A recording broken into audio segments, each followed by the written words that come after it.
ចាជំរាបសួរពុកម៉ែបងប្អូនទាំងអស់គ្នាចាជាទីរាប់អានពីចម្ងាយថ្ងៃនេះវត្តមានរបស់ខ្ញុំសុភីសូមធ្វើការបង្ហាញជូនជាមួយនឹងផលិតផល The Best Fiber មុននឹងឈានទៅដល់គុណប្រយោជន៍របស់ The Best Fiber ខ្ញុំសូមសួរទៅកាន់ពុកម៉ែនិងបងប្អូនទាំងអស់គ្នាថាតើក្នុងមួយសប្តាហ៍ចាពុកម៉ែបងប្អូនទាំងអស់គ្នាចាបត់ជើងធំឬក៏បន្ទោបងបានប៉ុន្មានដងដែរចាបើសិនជាមិនបានរាល់ថ្ងៃទេគឺលោកអ្នកកំពុងតែមានជំងឺខ្សោយពោះវៀនធំហើយចាពុកម៉ែពុំមីងបងប្អូនខ្លះបត់ជើងធំបានរាល់ថ្ងៃតែបត់មិនអស់បញ្ចេញកាកសំណល់មកវិញអ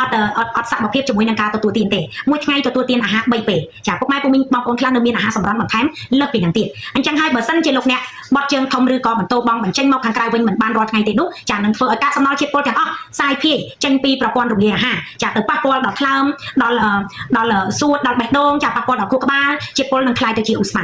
នពុលនោះហើយដែលសាយភាយទៅប៉ះពាល់ដល់សុខភាពរាងកាយទាំងមូលធ្វើឲ្យលោកអ្នកចាចុកខ្នងចុកចង្កេះឈឺក្បាលគេមិនលក់ជួនកាលរសេះរសោះដោយសារតែលើសជាតិពុលចាស្បែកក្តៅរហូតចាហើយក៏ធំក្លិនមាត់មានរមាស់ស្បែកហើយសម្បូរដោយពពួកព្រូនពពួកសត្វល្អិតចាដែលលោកអ្នកនៅពេលដែលលោកអ្នកដូចខ្ញុំនិយាយមិនចឹងបញ្ចេញកាកសំណល់អត់អស់មកខាងក្រៅចាំមិនត្រឹមតែប៉ុណ្្នឹងទេធ្វើឲ្យក្រពះពោះវៀនរបស់លោកអ្នកហ្នឹងគឺក្តៅក្រហល់កាហាយនៅក្នុងពោះហើមប៉ោងពោះចាហើយជួនកាលទៅធ្វើទៅលើក៏មិនទៅក្រោមក៏មិនទៅបញ្ចេញចោលក៏មិនបានអត់ឃ្លានចំណីអាហារផ្សេងចាពុកម៉ែពុំមីងបងប្អូនខ្លះទុកកាកសំណល់រហូតដល់7ថ្ងៃឬក៏10ថ្ងៃរហូតដល់ឈានទៅដល់15ថ្ងៃក៏មានដែរធ្វើឲ្យជាតិពុលទាំងអស់សាយភាយទៅប៉ះពាល់ដល់សុខភាពពេញរាងកាយចាបណ្ដាលឲ្យកើតទៅជាជំងឺផ្សេងដោយមិនដឹងថាតើមកពីមូលហេតុអ្វីចាការសម្អាតជាតិពុលចេញពីប្រព័ន្ធរំលាយអាហារពីមាត់រហូតដល់ពីធំនេះចាគឺ The Best Fiber ចានេះយក Panel in Colon and Digestive Health ចាជួយសម្អាតជាតិពុលចេញពីក្រពះនិងពោះវៀនពីមាត់រហូតដល់ពីធំសម្អាតជាតិពុលបានយ៉ាងល្អធ្វើឲ្យការបត់ជើងធំមកដោយរលូនខ្ញុំបញ្ជាក់ជូនអត់មានរិះរោចចាអត់មាន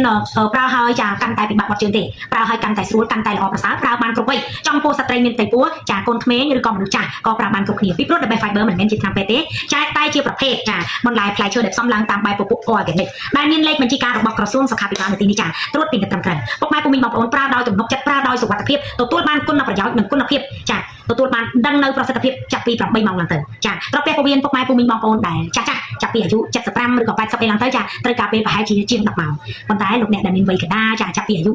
50ឆ្នាំ55ឆ្នាំឬក៏60ឆ្នាំអីហ្នឹងប្រើត្រឹមតែ8ម៉ោងក៏ទទួលដឹងនៅប្រសិទ្ធភាពហើយការបញ្ចេញចោលមកវិញជ្រះស្រឡះអស់ពីពោះធ្វើឲ្យអស់នៅឧស្ម័នពុលប្រៀបដូចជាលោកអ្នកបានបោសសម្អាតចាផ្ទះសម្បែងស្អាតបាតមានអនាម័យមានបរិស្ថានល្អគឺមានសុខភាពល្អចាប្រៀបដូចជាលោកអ្នកបានជិះម៉ូតូហើយចាម៉ូតូនោះបើសិនជាលោកអ្នកຕົកជាតិពុលនៅក្នុងខ្លួនណាចាគឺដូចជាឡានម៉ូតូដែលស្ទះនៅប្រេងកាតែស្ទះនៅកណ្ដោនៅស្នឹមអីផ្សេងៗចឹងនៅពេលដែលដូរប្រេងកាតែចាស់ចេញដូរដល់ប្រេងកាតែថ្មីធ្វើឲ្យម៉ាស៊ីនម៉ូតូម៉ាស៊ីនឡានយានយន្តទាំងអស់ដំណើរការទៅបានល្អយ៉ាងណាមិញសរីរៈកាយរបស់លោកអ្នកដែលនៅផ្នែកខាងក្នុង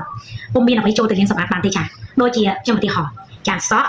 ចារាងកាយដុសធ្មេញដុសខ្លួនដុសសម្អាតចាតុបតែងបានតែផ្នែកខាងក្រៅសម្អាតបានតែផ្នែកខាងក្រៅប៉ុន្តែសុខភាពក្រពះពោះវៀនចាអត់មានអីចូលទៅសម្អាតបានទេចឹងអំពុំមីងមិនចាំបាច់គិតយូរមិនចាំបាច់រង